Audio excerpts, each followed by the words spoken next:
Alright guys, Vintage here from Back 4080V. Appreciate you guys joining me as always.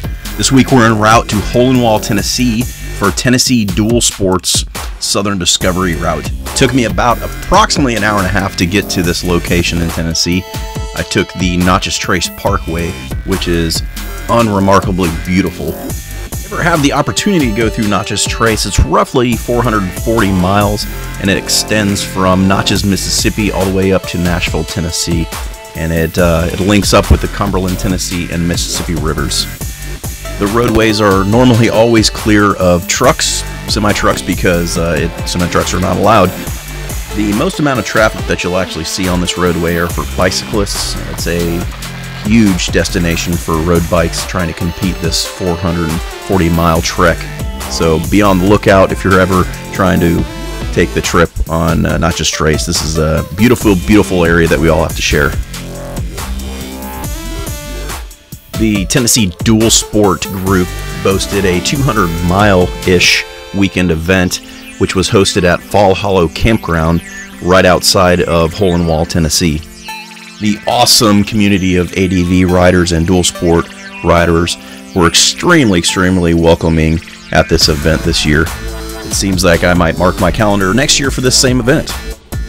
The next event is actually in springtime. They host 2 events per year. It's almost like an opener and closer like the PNW Dual Sport guys do every year.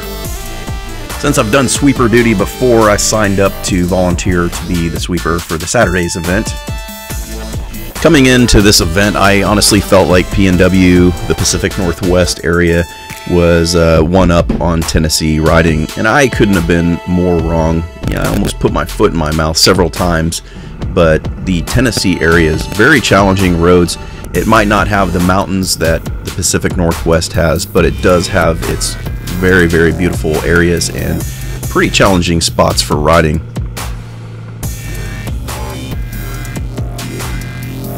Most of these roads are big bike appropriate depending on the rider's style. I personally believe that a good DR650 like mine would be a great bike for riding these trails, but I also believe a good Africa Twin and 1190 would be just fine. It just depends on the rider's ability. After filling up our gas tanks and filling up our bellies at the local gas station on this trail, we got to some sections where there was a lot of water crossings and a lot more people dumping their bikes. This, of course, was my favorite section. It was hot out and it was good to get a little bit wet from splashing through a lot of these puddles. Everyone, of course, helped out in participating and helping everybody pick up their bikes when everybody fell down. Some bikes were actually not really well suited for this trail section, but all of us weathered through it, pushed through it, and learned a lot of good riding techniques through these areas. This last little area was quite an area to view because I ended up falling into the creek. It was a good, nice little bath, but unfortunately I lost my phone in the mix of falling in there. But I got some great views at the last portion of it.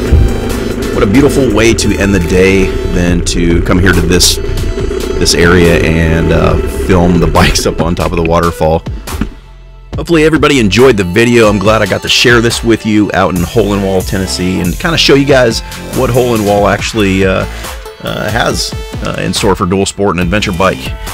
Please hit that subscribe button and like us up on Facebook. We'll see you guys on the next trail. Vintage out.